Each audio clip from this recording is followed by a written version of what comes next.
Family and fellow soldiers, I'm the professor, and this is the moment of truth. Whenever some bootlick gets mouthy, their white paymasters always put them in their place, and they're not polite when they do it. John McCain put Alan Keyes in his place 20 years ago simply because Alan Keyes pointed out to McCain that his position on abortion would make him a laughingstock during a debate.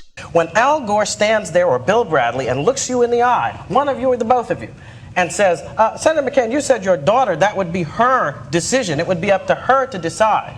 How on earth can you represent a party that would take away from every other American woman what you would give to your own daughter? These are folks, let me finish, who take a position that they can't defend. I told you this once before, Alan, and I'm sorry I have to tell you again. I've seen enough killing in my life, a lot more than you have. I know how valuable and precious human life is. And I will not listen to your lectures about how I should treat this very important issue of the sanctity of human life. So I hope you'll give me the respect that I give you. And you see that Alan Keyes just sat there looking down at the table like a whipped dog. He couldn't even look John McCain in the eye. He thought all the shameless butt-kissing that he did for the white right would make them like him. Instead, they made it a point to humiliate him. And he's not the only one. Herman Cain is another one.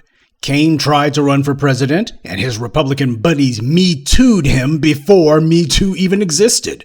He actually was dumb enough to think that he had pals with those white supremacists, so Herman Cain decided to show his undying, or rather unthinking, loyalty to the GOP by going to a Trump rally during the middle of the pandemic.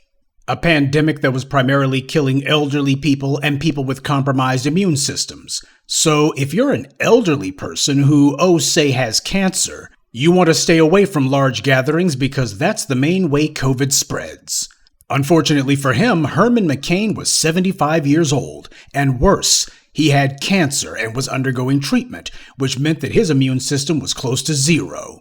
He chose to go to a Trump rally that was indoors and where all the people were bragging that none of them were going to wear face masks.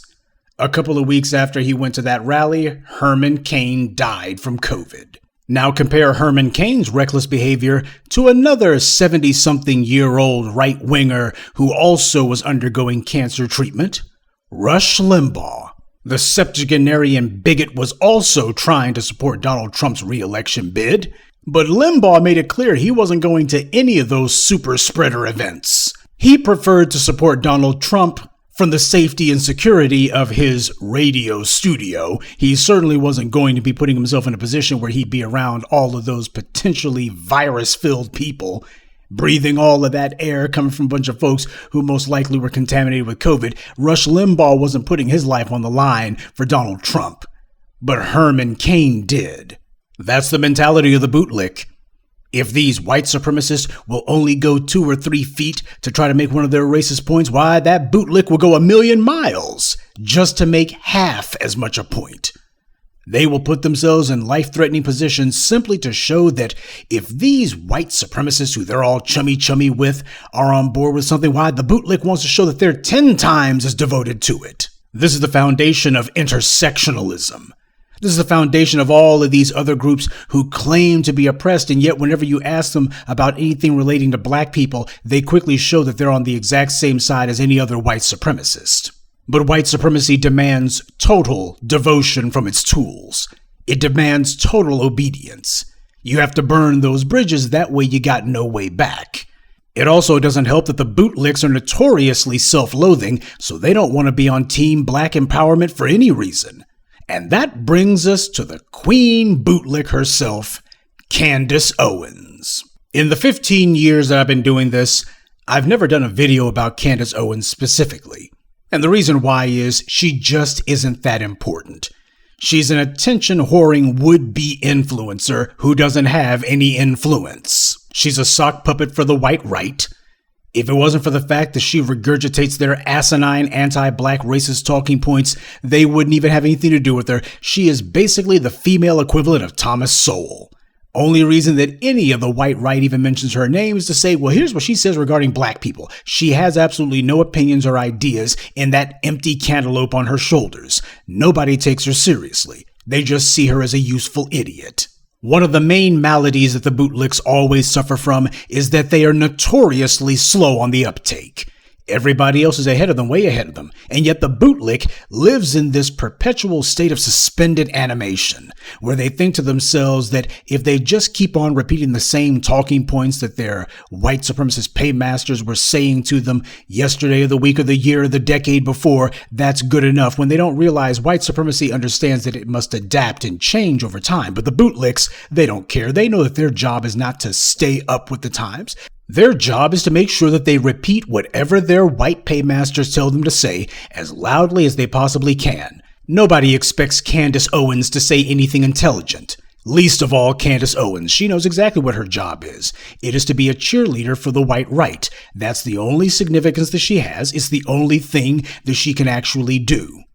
Nobody looks to her for trends or ideas. You have never heard anybody say Candace Owens has this original idea, or we need to follow in Candace Owens' footsteps. They'll reference her as agreeing with them, but they'll be damned if they're going to say let's follow her. Candace Owens, showing that basically she doesn't have the sense that God gave a cantaloupe, she had her little meeting with Donald Trump, and their convo went more or less as expected, with her basically saying that the sun shines out of the orange man's behind, and how he was the greatest thing since ice water, the usual butt-kissing that you would expect from a career bootlick like Candace Owens. And then it came time to talk about COVID. Candace Owens doesn't bother to stay up to date on what the orange man has said regarding the pandemic, so when she got around to the subject of vaccinations, she still thought that Trump was sticking to the same denials that he was making all last year. She simply had no idea that Trump had already begun to pivot on vaccinations as early as last spring. These days, he's bragging that the vaccination was all his idea. I stand on forget about the mandates, that people have to have their freedom, but at the same time, the vaccine is one of the greatest achievements of mankind. We would have had in 1917, remember the Spanish flu, killed perhaps 100 million people. Actually, it ended the First World War because the soldiers were so, a lot of people don't know that. The soldiers got so sick. It was a terrible thing. There were no vaccines, there was no anything. I came up with a vaccine, with 3 vaccines. All are very, very good. Came up with 3 of them in less than 9 months. It was supposed to take 5 to 12 years. And yet more people have died under COVID this year, by the way, under Joe Biden, than under you. And more people took the vaccine this year. So people are questioning how. Well, no, the vaccine worked, but some people aren't taking it. The ones that get very sick and go to the hospital are the ones that don't take the vaccine. But it's still their choice. And if you take the vaccine, you're protected. Look, the results of the vaccine are very good. And if you do get it, it's a very minor form. People aren't dying when they take the vaccine. What about the masking of children? Now you see how quickly Trump shut her down on that one. She didn't even get to finish her sentence before he was saying, oh, the vaccines are fine. And, if the people who are getting sick are the ones who are not getting vaccinated. And if you do get vaccinated, it's very mild. But if you don't get vaccinated, those people who are dying, and very effective, you see. But it's still a personal choice. But the vaccine's just fine, you see. He didn't even try to cushion the blow. You want to know why? Because Trump has nothing but contempt for Candace Owens, no matter what delusions she may try to tell herself. Oh, you know that whenever a guy like Trump runs around and he sees a black person, it's all he can do not to say, what's this nigger doing here? You nigger, stay away from me. That's what he's thinking about Omarosa for the few years she was in the White House. And that's what he thinks when he looks at Candace Owens.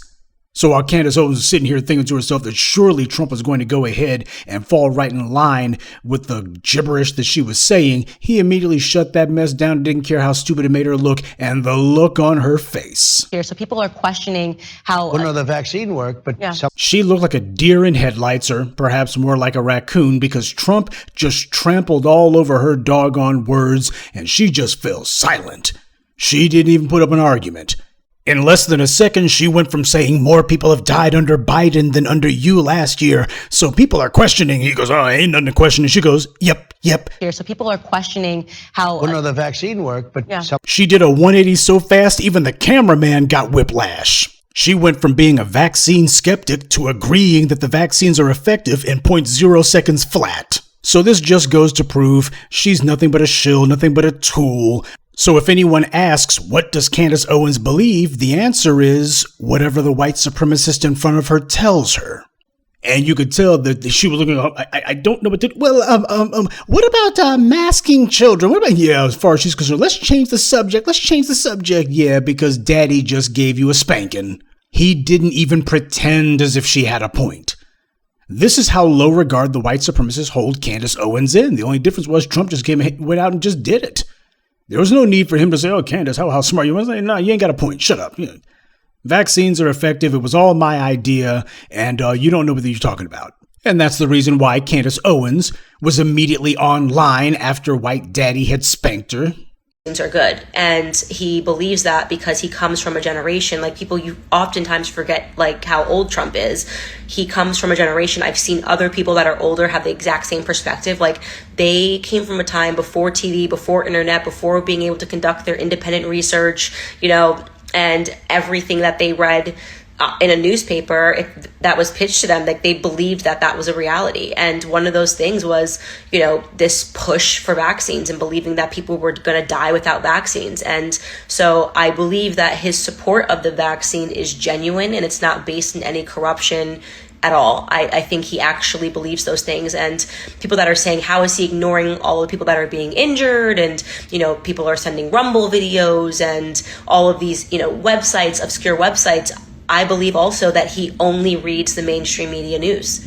Believe it or not, I do not believe that Trump reads or partakes in any other news sources. You know, I don't believe that Trump is on the internet or, you know, that he necessarily uses like, you know, the web to try to find, you know, obscure websites. I think that he just relies on, you know, typical mainstream sources. So I don't think that there's anything evil going on there. I just wanted to say that because so many donors, supporters of his are kind of like questioning where all of this is coming from. And I think he just genuinely believes that. And he needs to sit down and, you know, have a full conversation with someone. I was interviewing him in that circumstance, but he needs to have a larger conversation to really understand what's going on and why so many people are just horrified. You get all that? So, we've gone from Donald Trump being the patron saint of calling out fake news to Candace Owens declaring, well, he comes from a generation where, and I've seen this with other people too, and I mean, they believe what the media tells them, and oh, really? Well, whatever happened to fake news, fake news? This is what I've always told you about these white supremacists. They got nothing but racial fiat. They'll say one thing on Monday, something else different on Tuesday, a completely different thing on Wednesday, and then on Thursday, they'll go back to whatever they said on Monday. That's the power of I'm white and I say so. Candace Owens' problem was that she just got punked in front of everybody by the orange man, and it was precisely for the kind of rhetoric that they all thought that she and he were in lockstep about. And far from calling Trump out or taking him to task, she was instead tripping over her own forked tongue trying to do damage control, not for white daddy, but for herself. But you notice how none of the big mouths on the white right have been coming to Candace Owens' rescue. None of them have been stepping in and saying, oh, Donald Trump, you know, you're wrong. You're on the wrong side of the base. Where did this come from? They ain't sticking up for her, and they're not going to. And she knew better than to try to give Trump any backtalk or any pushback. You saw what happened with Kamala Harris during the Democratic primaries of 2019. She called herself giving Joe Biden a hard time about race, and the dominant society, those Democratic-based voters in the suburbs, they didn't like that. And they made it very clear that they can call out Donald Trump, they can call out Joe Biden, they can call out a white man, but one of these people of color, they don't get to do that. Donald Trump and Shill O'Reilly were doing their traveling roadshow together, and Trump's own supporters started booing him when he talked about getting a booster shot. So they were expecting Candace Owens to call Trump out. And she knows that. They were expecting her to do what Ann Coulter did when it finally dawned on that halfwit that there wasn't going to be a wall built. They expected Candace Owens to say that she was disappointed with the orange man. And she didn't. Candace Owens wasn't trying to preserve Trump's credibility. He doesn't have any. She was trying to preserve her own. And for the bootlick, there's no amount of bowing, scraping, begging, or debasing oneself that will ever be enough for them to look at themselves and say, you know, I just can't do this anymore. There will never come a time when the bootlick calls out Massa, no matter how abusive Massa's been. Trump could have called Candace a bedwench. Oh, hell, he could have called her a nigra to her face. She would have tried to laugh it off and would still have been on social media the next day, bedwench splaining it. Well, but he comes from a generation where it was, well, and I've seen this with many people that I know. You just call black women nigras, and there's no big deal about it. We're all friends here. She has to do that. She doesn't have a choice. Candace Owens is a dyed-in-the-wool, bootlicking bedwench. She's put all her chips on the white right. Same way Simone Mammy Sanders has put all her chips on the white left. No matter how much abuse Massa doles out, she's just gotta take it. And it's not as if these bootlicks are getting paid big money. Ain't none of them making like NFL player money. Simone Sanders wasn't getting rich sitting in that White House basement. That's the reason why you don't see her kicking up any fuss about getting fired. And Candace Owens isn't getting filthy, stinking rich, kissing racist conservatives behinds either. These morons debase and degrade themselves just to get gainful employment. And for most of them, this mental disorder goes far deeper than that. They do it because they have a psychopathological need to be close to Massa. Herman Cain should have been able to speak his mind for his own self-preservation, if nothing else, but he didn't care. Not even when his friends on the white right were destroying his reputation during his pathetic would-be presidential run. Now, after that, you would have thought that common sense would have kicked in at some point and make him reconsider his loyalties, but it never did. And when he was diagnosed with cancer, even being called to certain death at a COVID super spreader event wasn't enough to get Herman Cain to tell his white paymasters, no, I can't do that. I'm not going to give my life for this. I got family. I got people who depend on me. People I want to watch them grow older and be with them. I can't do that. No, he's okay, Massa. I'll be right there. Don't you worry. They called, and like a Pavlovian dog, he obeyed. Herman Cain slavishly obeyed the slightest whim of white supremacy, all the way up to an early grave. Even the prospect of certain death, walking into what he knew would be a fatal encounter, wasn't enough for him to reconsider obeying his white paymasters. You see how the game works no matter what end of the political spectrum you're on? The closest to talking back that these bootlicks have gotten is Omarosa, but being a mouthy, obstreperous heifer is her brand, so it would be unusual for her if she wasn't slamming her gums on something. She's written a book, and I put written in quotes, but that's about all she's been doing. I guess she was expecting the cable news outlets to call her and have her as a panelist on their weekend shows, but that didn't happen. She probably hoped for a bidding war from Hollywood to break out, to auction off her life rights for a movie, but that hasn't materialized either, and it's not going to. I would love to say that the bootlick never sees the whammy-bammy coming, but that's not true. They walk right into the trap with their eyes wide open. Herman Cain's proof of that. And you want another example? Kamala Harris. Kamala is being set up to be the fall guy. If and when the Democrats lose the White House, whatever's going on, they're going to find a way to blame it on her. It's obvious the party bosses would much prefer someone else to be in her spot. They're trying to give her the not-so-subtle hints that she really ought to consider jumping rather than waiting to be pushed. But like Candace Owens and Simone Sanders and Herman Cain and Alan Keyes, you're not going to be hearing a peep of discontent from Kamala Harris. It's just the way that these guys are. White supremacy is a huge, massive program of global theft, and there's no honor among these thieves. A lot of you mention Candace Owens, and while she's certainly worthy of our contempt, my problem is that she's not worthy of our time. Mention that she's trash in passing and keep it pushing. She's not a person of consequence because she doesn't control any of the resources that her white supremacist handlers have. She doesn't pull any strings. She's just their self-hating sock puppet.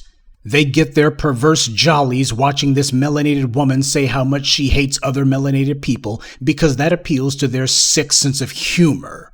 And none of these white supremacists take her seriously.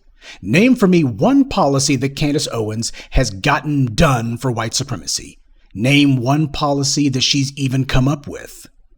She knows that she's just an empty vessel, a circus freak, a walking sideshow, and she's fine with that. But some people, even in this space, seem to hang on her every utterance, and in doing so, you're allowing her to distract you and waste your time. Which is part of the reason why you put idiots like her out there. If you're busy fighting with the empty-headed moron front people, the bootlicks for white supremacy, you're not taking aim at the white supremacists themselves. A lot of you wanted me to trash Milo Snuffleupagus, and you notice that I didn't. Sure, I give him the occasional rhetorical smack upside the head, but I wasn't devoting any major time to him because he's just another of these asinine exhibitionists. Another freak for the right who doesn't wield any power and has nothing of any consequence to say. By the way, it's been a long while since any of you have mentioned Milo, and there's a good reason for that. Milo did himself in short order. Ultimately, Candace Owens will too. Whether or not she gets stomped out publicly or if she gets quietly put out to pasture, the result will be the same. And when she is finally put on the trash heap for pickup, it'll be the same white supremacists whose boots she's been licking so ardently who are going to do her in. She's a professional attention whore. She has no skills other than playing the fool for white supremacists. Her job is to amuse her racist pals by repeating their talking points. She's an internalized racist, spreading her internalized racism. As an immigrant, she sees herself as being better than us, but she also sees herself as being better than other black Caribbean immigrants. These bootlicks are full of self-hate. And since white supremacy has made it where skin color is the most important thing of all, the bootlick resents not being classified as white and wants to show their pals that they hate us more than the white supremacists do. Of course, these clowns never want to accept that when these white supremacists say they hate black people, that includes them too. On some level, the bootlicks like Owens must know that they're the butt of a joke, but this is all they got. Well, this joke is going to have a hell of a punchline. Because if there's one thing we ought to know about all these white supremacists by now, it's that they love nothing more than a cruel prank. A prank that takes years to pay off. That kind of thing, they just savor it. To take some fool who has thrown away all their self-respect and any respect others might have had for them, all to help a group of psychopathic racists who didn't like them to begin with, well, when it finally comes time to break that particular tool, the white supremacists will be drooling all over their shoes at that point just thinking about it. They get off on that kind of thing. And they will break her without explanation or apology or even a single pang of remorse. The same way that Trump just blurted in and interrupted her and smacked her down, that's exactly how the white supremacists are going to crush her when the time comes. And the time always comes. Candace Owens will find out that, as Richard Pryor once said, they don't do it to you because they think you like it. They do it just to see the look on your face. Good day, and be one. I'd like to take a moment to mention some of our contributors. Faith Speaks Life, Oliver Wainwright, Bonnie Flournoy, Derek Washington, and Averta Buchanan. Salute to them and thank you to everyone for listening, liking, and sharing this message. Black media only exists because of you.